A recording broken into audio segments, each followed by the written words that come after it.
quiero que leamos juntos cuatro versículos de el Evangelio según Juan, capítulo 8.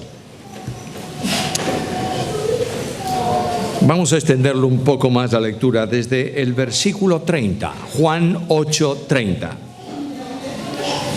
Hablando Jesús estas cosas, muchos creyeron en él. Dijo entonces Jesús a los judíos que habían creído en él: si vosotros permanecéis en mi palabra, seréis verdaderamente mis discípulos y conoceréis la verdad, y la verdad os hará libres. Le respondieron: linaje de Abraham somos, si jamás hemos sido esclavos de nadie. ¿Cómo dices tú, seréis libres?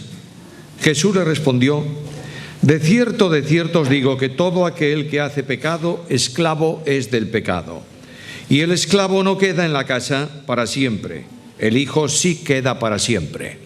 Y este es el texto clave que yo quiero tomar esta mañana. Así que, si el Hijo os libertare, seréis verdaderamente libres. Jesús se enfrenta con un pueblo religioso. La religión genera arrogancia y orgullo. Y cuando Él les habla de que necesitan una actividad en relación con Él y con su palabra que les haga libres, los religiosos se encuentran incómodos. Y dicen a Jesús: si nosotros somos descendientes de Abraham, el pueblo de Dios, nunca fuimos esclavos de nadie. No es verdad.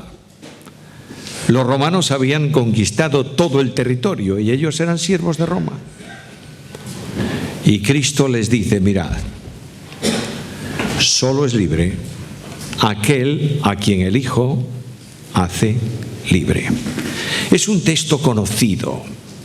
Cuando estaba pensando en este versículo decía yo: qué cosa más simple, ¿cuántas veces se habrá predicado de este versículo? Pero tenemos un texto que desde su sencillez define claramente lo que es la vida cristiana. No necesitamos entrar en profundidades teológicas para ser edificados. Vale simplemente una reflexión sobre el contenido de este versículo para ser alentados, animados por Dios y salir de este lugar esta mañana gozosos por lo que somos y dispuestos a vivir conforme a ello. Tres cosas en el versículo. Primeramente, la obra. El Hijo os libra. En segundo lugar, el alcance. Solo cuando Él libra sois verdaderamente libres. Y finalmente, la vivencia. ¿Cómo puedo vivir yo la esfera de la libertad? Primeramente, la obra. Cuando se habla de libertad, necesariamente tenemos que contrastarlo con esclavitud. Porque la libertad es un tema muy relativo. Estamos viviendo en países de Occidente que decimos somos libres, democráticos, no tenemos. Otros encuentran libertad en un ambiente mucho más reducido. El asunto es necesario establecerlo mediante una comparación. Y la comparación es la esclavitud que en que el hombre se encuentra de forma espiritual. Quiero afirmaros, conforme a la Biblia, que el hombre es un ser esclavizado. Y es un ser esclavizado por el pecado. El pecado no es algo que está en torno al hombre, el pecado está en el hombre. Forma parte de su propia naturaleza. Y el apóstol Pablo, escribiendo la carta a los Romanos en el capítulo 6 y en el versículo 17, nos dice: erais esclavos del pecado. Por tanto, el hombre que nace como hombre natural trae consigo la herencia espiritual del pecado y ese pecado le esclaviza. Si abres el capítulo primero de la carta a los Romanos y lees con calma el capítulo, especialmente a partir del versículo 24, te darás cuenta de en qué consiste la esclavitud espiritual del hombre. Y habla de mentes depravadas, habla de corazones corruptos, habla de prácticas de pecado tremendamente impactantes. Y nos dice el apóstol Pablo que esa forma de vida corresponde al hombre natural. Pero además hay algo más. Nuestra sociedad es una sociedad esclava del miedo. Yo creo que no hace falta que hablemos de esto, ¿verdad? No importa cuál sea el país, Las autoridades están siempre en tensión, la policía alerta, porque pueden producirse atentados. E indudablemente el miedo forma parte de la experiencia natural del hombre. Pero frente a este estado de esclavitud, hay también un estado de incapacidad. El hombre que es esclavo es incapaz de liberarse de su esclavitud. La situación de esclavitud del pecado es irreversible, porque la profecía de Isaías, en el capítulo 14 y en el versículo 17, nos dice que hay un carcelero que no quiere abrir la puerta de la cárcel a aquellos que están bajo su custodia, bajo su tutela de esclavitud. Y este es Satanás. Y hay una frase en la Biblia que resume claramente el estado de esclavitud del hombre, y el apóstol Pablo dice que a lo largo del capítulo 7 de Romanos, dice que él siente una necesidad. Él sabe que hay cosas buenas y quiere hacerlas. Él sabe lo que quiere Dios y quiere hacerlo. Él sabe lo que corresponde a una vida en consonancia con la Escritura y quiere hacerlo, pero se da cuenta que hay una fuerza interna dentro de sí que le lleva atado a un estado y a una actividad contraria a lo que él desea hacer. Y Pablo clama en ese capítulo 7 de la carta a los Romanos, versículo 24, miserable de mí.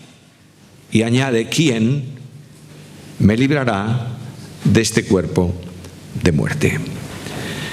Todavía algo más. El esclavo es un ser sin esperanza. Leía hace unos días un artículo pequeño sobre ciertas formas de esclavitud en el pasado y hasta realmente el tiempo muy moderno, muy próximo a nosotros, y realmente causa un tremendo impacto ver lo que el hombre es capaz de hacer esclavizando a otras personas. El esclavo, que era esclavo, no tenía ninguna esperanza. Marcados muchos de ellos con hierro al rojo, como si fuese una res de un ganado, no podían alcanzar la libertad, a no ser que su dueño magnánimamente le diese la condición de libre. Esclavos y sin esperanza. El hombre está en esa misma situación. Y la enseñanza de Pablo es muy clara respecto a esta experiencia. El apóstol dice, en aquel tiempo estabais sin Cristo, alejados de la ciudadanía de Israel y ajenos a los pactos de la promesa, sin esperanza y sin Dios en el mundo. Por tanto, el versículo tiene una enorme importancia. Jesús dice a los esclavos espirituales, solo cuando yo os libere seréis libres. El texto es muy interesante porque da la impresión en la lectura tal como está, así que si el Hijo os libertare seréis verdaderamente libres, da casi la idea de un condicional, tal vez me libere, es algo contundente. En el texto griego es enfáticamente afirmativo, solo cuando el Hijo os liberte sois libres, mientras tanto no lo sois. De manera que el modo de dar la libertad está vinculado necesariamente al Hijo. El Hijo es Dios manifestado en carne. Yo no voy a ocupar mucho tiempo esta mañana en hablaros de lo que es el Hijo de Dios, porque todos lo conocéis. Forma parte de la enseñanza de esta iglesia a lo largo del tiempo. Lo hemos repasado en nuestra escuela dominical de los domingos pasados. Hemos visto y hemos respondido con la Biblia a la pregunta, ¿quién es el Hijo de Dios? Y ya que el versículo está en Juan, no necesito apartarme ni un milímetro de su evangelio para responder rápidamente a esta pregunta.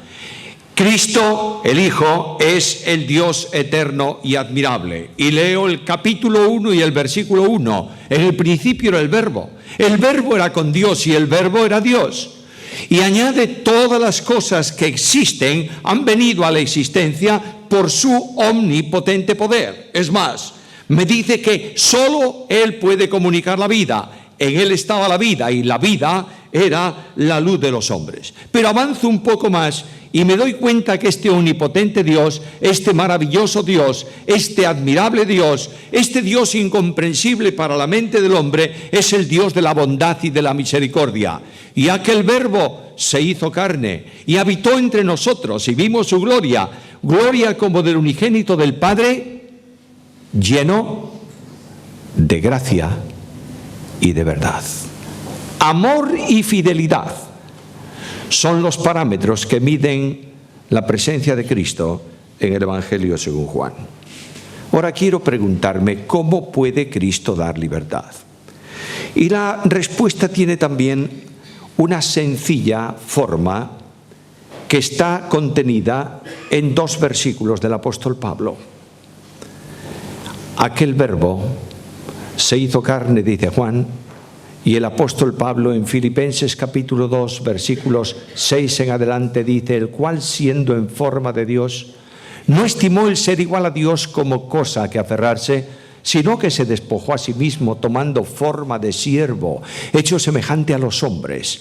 Y estando en la condición de hombre se humilló a sí mismo, haciéndose obediente hasta la muerte y muerte de cruz.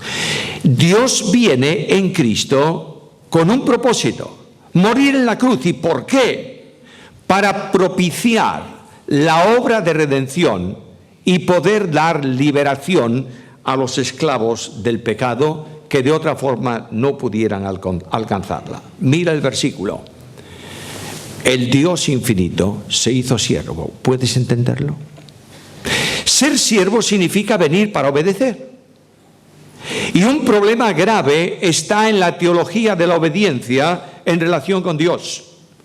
Si las personas divinas son iguales en dignidad, en gloria, en vida, en eternidad, si las 3 personas divinas forman parte, subsisten dentro del ser divino y el ser divino es eterno, las 3 personas divinas son iguales. Ninguna de ellas manda y otra obedece. Pero la segunda persona de la deidad toma el vehículo que le va a permitir la obediencia, que es la forma de hombre. Se encarna, toma una naturaleza humana que subsiste en la persona divina del Verbo eterno de Dios.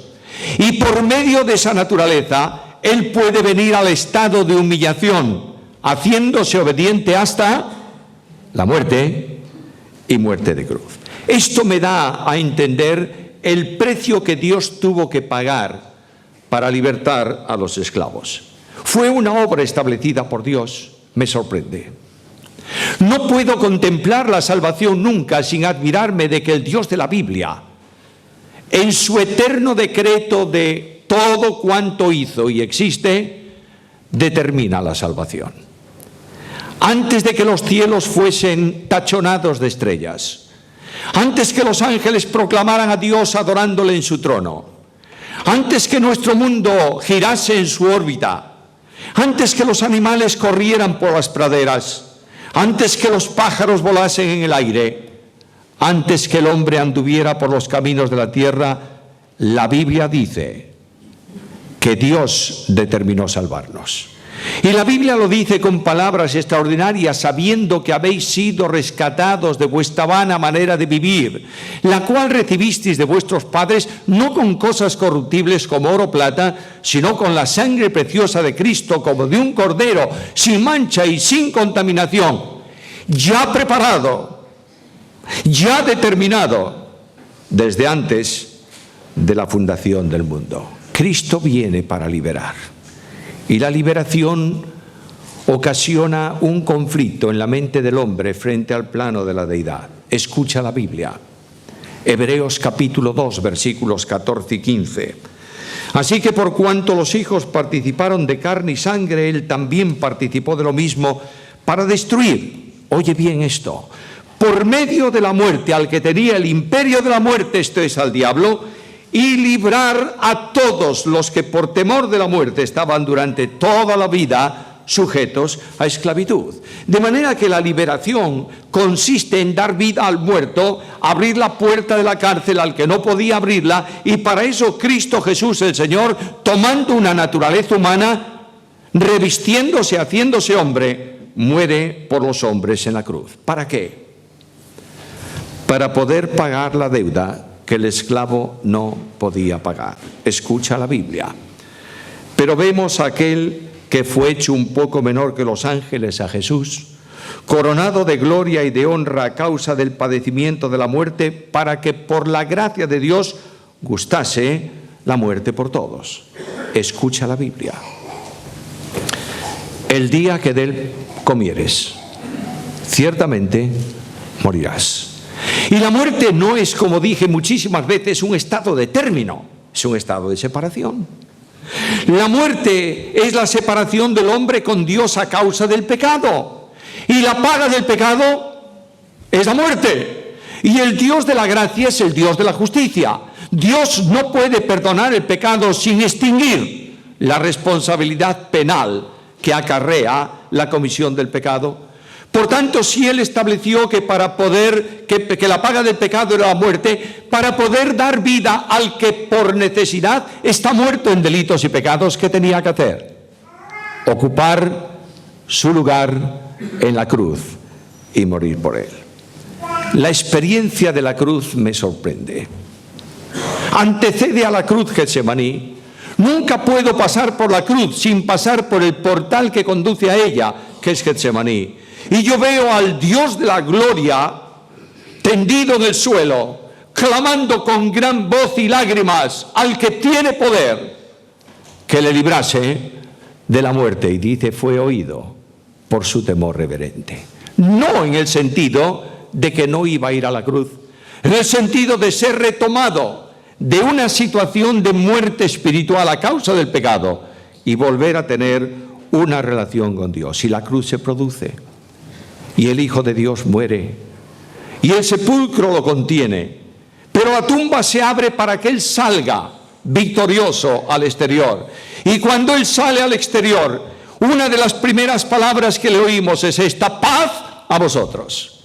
Había dicho, la paz os dejo, mi paz os doy. Y cuando Él se levanta, extiende sus manos horadadas y le dice, aquí está el precio que yo he satisfecho para que tú tengas libertad. Por eso el texto es clave. Si el Hijo os liberta, seréis verdaderamente libres. En segundo lugar, el alcance de esa libertad. La victoria es el campo, o se produce en el campo espiritual. El hombre, a causa del pecado, tiene tres grandes cadenas de esclavitud que no puede liberarse de ellas porque forman parte de su propia naturaleza, de su forma de vida. La primera gran cadena que esclaviza al hombre a causa del pecado es el yo. El yo es ese gran arrogante. ¿Quién es el hombre más importante en casa? Yo. ¿Y cuál es la persona más distinguida en la iglesia? Yo. ¿Y quién es el hombre que sabe más de esto? Yo. Ese yo soberbio, arrogante, orgulloso, es incapaz de perdonar al otro. ¿Sabes por qué? Porque significa dejar de cobrar una ofensa. Por tanto, ahí tienes en el mundo de creyentes incluso en quienes Cristo no vive potencialmente por su espíritu, son incapaces de perdonar. Y ese yo esclavizante queda liberado por la obra de Cristo en la cruz. Escucha la Biblia, Gálatas 2:20. Con Cristo estoy juntamente crucificado y ya no vivo yo, mas vive Cristo en mí. Dios ha sacado mi yo y en su lugar ha puesto el yo suyo, que es Jesucristo. Y mi vida ya no es mi vida natural, es la vida eterna que recibo por gracia mediante la fe en Jesucristo. La segunda gran cadena de esclavitud es la cadena de la carne. ¿Leíste las obras de la carne últimamente? Alguien dijo, bueno, hay unas cuantas que decimos, no, yo no soy así. Adulterio, fornicación, inmundicia, lascivia, no, yo no. No, posiblemente sí, pero no te das cuenta que espiritualmente es así. ¿Pero quieres otras? Pleitos, celos, iras, contiendas, disensiones. ¿Estamos ahí o no? Y luego otras cosas, orgías y cosas íntimas y personales. Pero estamos involucrados en la cadena de esclavitud de las obras de la carne. Por supuesto que sí. ¿Cómo me libero? Escucha lo que dice Pablo en Gálatas 5:24. Los que han sido crucificados con Cristo han crucificado la carne y sus pasiones. Y ahí tienes la liberación. Lo que tú no podías hacer ha quedado sin efecto por Cristo mismo. De manera que en la cruz del Calvario, cuando tú recibes a Cristo, Cristo te libera de las obras de la carne, del poder esclavizante de la carne. No se ha separado de ti, está ahí, te tentará, te seducirá muchas veces, pero tienes el poder de Jesús. Y la tercera cadena es la cadena del mundo. El mundo es un sistema bien organizado. A veces decimos, el mundo es un desastre de... No, está perfectamente organizado. Es el cosmos diabólico, en oposición al cosmos divino, plenamente organizado en una sociedad cuyo Dios es distinto al Dios eterno, cuyas leyes son contrarias a las leyes de Dios y cuyo objetivo no es adorar a Dios, pero bien organizado. ¿Cómo me puedo liberar yo de la sociedad en la cual vivo y formo parte de ella? Escucha la Biblia. Lejos esté de mí gloriarme, sino en la cruz de nuestro Señor Jesucristo, por quien el mundo me es crucificado a mí y yo al mundo. Cristo dice, solo yo puedo liberarte. Y una vez libre, ¿para qué? Bueno, una vez libre yo puedo servir a Dios. Hay muchos que dicen, yo sirvo a Dios, y están esclavizados porque no tienen a Cristo. No puedes servir a Dios porque es antagónico a la forma del pecado y sus consecuencias. De manera que servir a Dios solo es posible cuando Dios te libera del poder del pecado, te saca de la esclavitud, del yugo de esclavitud, y te introduce en la esfera de la libertad, mediante la cual puedes servir al Dios vivo y verdadero. No hay vida cristiana sin servicio. Si tú te niegas a servir, tienes que preguntarte si eres creyente. Porque el que vive a Cristo que es siervo no tiene otra opción que servir como Él ha servido. Somos libres para amar y perdonar. Eso es muy difícil, muy problemático, muy complejo. Escucha la Biblia. Vestíos pues como escogidos de Dios, santos y amados, de entrañable misericordia, de benignidad, de humildad, de mansedumbre, de paciencia. Oye, por favor, soportándoos unos a otros y perdonándoos unos a otros, si alguno tuviere queja contra otro. No está diciendo perdónale cuando te pida perdón. No, señor. Cuando te pide perdón estás cobrando la ofensa. Perdónale sin que te pida perdón.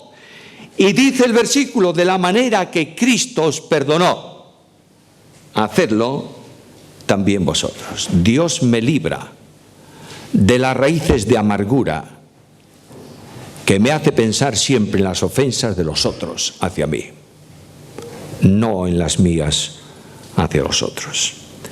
Libres para vivir la unidad de la vida cristiana. Cristo ha fundado su única iglesia. Cristo incorpora a esa iglesia a todos los creyentes. Cualquier persona que ha creído en Cristo por medio de la fe y es salva por gracia es mi hermano en Cristo. Y uno de los grandes problemas que la iglesia de Cristo vive hoy es la enorme división que existe entre los cristianos. No estoy hablando incluso entre denominaciones, que no es posible aceptarlo bajo ningún concepto, porque son hermanos míos en Cristo. Entre personas del mismo grupo, de la misma condición, de las mismas iglesias. La iglesia está cayendo y ha caído en un pecado gravísimo de luchar contra el Espíritu Santo de Dios que hace la unidad. Cualquiera que lucha contra la unidad de la iglesia, cualquiera que se separa voluntariamente de sus hermanos en Cristo, automáticamente está luchando contra el propósito de Dios y contra la acción del Espíritu Santo. Y el apóstol dice que es prioritario en la vida mantener la unidad del Espíritu en el vínculo de la paz. Dios me libra para poder adorar sin formas, porque los que adoran tienen solamente una línea, un camino: adorar en espíritu y en verdad. Bueno, es que estos son excesivamente clásicos adorando. Solo cantan himnos del himnario tradicional y nada de instrumentos, solamente el viejo órgano de tubos o, en el mejor de los casos, un viejo armonio. Son raros y tú eres muy raro para ellos. Pero la adoración es libertad en el espíritu. ¿Lo entiendes tú de otra manera? Hazlo para la gloria de Dios, siendo impulsado por el espíritu. Eres libre cuando las estructuras que los hombres ponen son derribadas por el poder del espíritu. Eres libre cuando tu vida no está condicionada por losas pesadas de la tradición. Eres libre cuando puedes decir a Dios: Señor, aquí estoy para rendirme delante de ti y adorarte en espíritu y en verdad.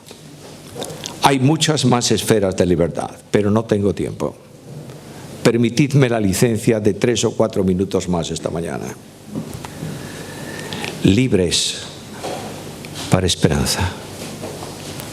Yo creo que en el mundo de hoy la esperanza ha desaparecido, ¿verdad? Todos ponemos la televisión o leemos el periódico a ver qué dijo Donald Trump. Y decimos, vamos cada vez a peor. Y escuchamos otros programas y vemos otras cosas y decimos, qué mundo más inquieto. ¿Tienes esperanza de que el mundo va a cambiar? No lo creas. Lo que quiero decirte es que la esperanza que yo tengo no es esa esperanza. La Biblia me llama a los creyentes en Zacarías 9:12, prisioneros de esperanza. ¿Y cuál es nuestra esperanza? Escucha la Biblia. Cristo es en vosotros esperanza. Solamente Cristo es esperanza, porque solamente Cristo libera. Por último, la vivencia. ¿Cómo puedo yo ser libre? ¿Cómo puedo sentir la libertad que Cristo ofrece en mi propia vida? Vuelvo al texto. Si el Hijo os libertare, seréis verdaderamente libres. Luego, tengo que incorporar al Hijo de Dios en mi vida para que Él opere en mí y me haga verdaderamente libre. Tiene que ver con Cristo, y solo es posible la libertad en la medida en que vivimos a Jesús. Yo quiero preguntarte si tienes a Cristo en tu vida. De otra manera, yo quiero preguntarte esta mañana, ¿dónde está Cristo en tu vida? ¿Lo tienes en tu mente como asunto religioso? ¿Vives corriendo detrás de Él como si escapara? ¿O está en tu vida? Y está en tu vida solo cuando tú has dicho a Cristo, por medio de la fe, Señor, sálvame. Solo cuando tú has dicho al Señor, Señor, sé mi libertador, te entrego mi vida para disfrutar de esta verdad. Vivir a Cristo solo es posible en el poder del Espíritu Santo. Y esto tiene mucho que ver contigo y conmigo, mi querido hermano, mi querida hermana. Tiene que ver con nosotros, porque solo puedes vivir a Cristo cuando tienes tu vida rendida al control del Espíritu Santo de Dios. Y Pablo dice, andad en el Espíritu y no satisfagáis las obras de la carne. Parece que son dos cosas, ¿verdad? Una, andar en el Espíritu. Dos, no satisfacer las obras de la carne. Quiero decirte que es lo mismo. Lo voy a decir de otra manera. Mientras andas en el Espíritu, no satisfaces las obras de la carne. Luego el Espíritu Santo de Dios tiene una misión: reproducir a Cristo en tu vida, no solo su carácter, sino su poder. ¿Tú crees en el poder de Jesús? ¿Crees que Cristo tiene poder en el cielo y en la tierra? ¿Crees que Cristo puede llevarte en triunfo siempre? ¿Crees que Cristo es el único elemento que tienes a tu disposición por la gracia de Dios para vivir una vida de victoria y decir, soy verdaderamente libre? ¿Crees eso? Hazte la pregunta esta mañana también tú, creyente de años, ¿dónde está Jesús? Solo Cristo tiene las herramientas de poder para libertar nuestra vida. Se cuenta que una vez un padre llevó hace muchos años a un taller de ebanistería a su hijo. Quería que el chico aprendiera el oficio y lo llevó al mejor taller de ebanistería de la ciudad. el jefe, el ebanista jefe, vio al chico y le dijo: mira, estas son tus herramientas, y le dio un martillo y un escoplo, una trencha, un cortamaderas, y le dijo: aquí tienes una madera cuadrada, despacito, quiero que me la ponga redonda. Y el chico tomó el martillo y a la noche solo había astillas, la madera había desaparecido. El día siguiente, 3/4 de lo mismo. Y todos en el taller se burlaban un poco del chico y le decían: dale, dale, que lo conseguirás. Un día el jefe del taller salía para hacer una gestión y el muchacho se acercó y le dijo: señor, ¿me podría prestar sus herramientas? Y uno de los operarios viejos del taller lo miró y le dijo: chico, tú no necesitas las herramientas del maestro, necesitas las manos del maestro. Esto es lo que yo necesito esta mañana. Yo quiero decirte que esta mañana siento cada vez más. Estábamos cantando alabanzas al que está sentado en el trono, y yo he sentido el impacto de Dios en mi vida, que me decía: ¿dónde está Cristo en tu vida? ¿En qué descansa tu poder para el ministerio? ¿Por qué motivo haces lo que estás haciendo? Y yo tuve que decir al Señor en el silencio de mi alma: te necesito, Señor, porque quiero ser verdaderamente libre. Libre para hacer lo que tú me digas, pero sobre todo libre para glorificar tu nombre en un mundo en tinieblas. Yo voy a pediros un instante de recogimiento personal. Quiero hacer una invitación esta mañana a todos los presentes. En primer lugar, quiero preguntar a aquellos que habéis venido hoy tal vez por primera vez, o estáis viniendo más o menos, pero no tenéis a Cristo en vuestra vida, no habéis tenido un encuentro con Jesús. No habéis dicho al Señor: Señor, Señor, aquí estoy, sálvame. Yo quiero invitarte a que tú hagas una oración sencilla, no importa cuáles son las palabras que tú tengas, da lo mismo. Pero di al Señor: Señor Jesús, te necesito, perdóname y sálvame. Hazlo con fe. Dile a Cristo: Señor, no quiero salir esta mañana de este lugar tal como he entrado. Quiero disfrutar una vida distinta contigo en libertad.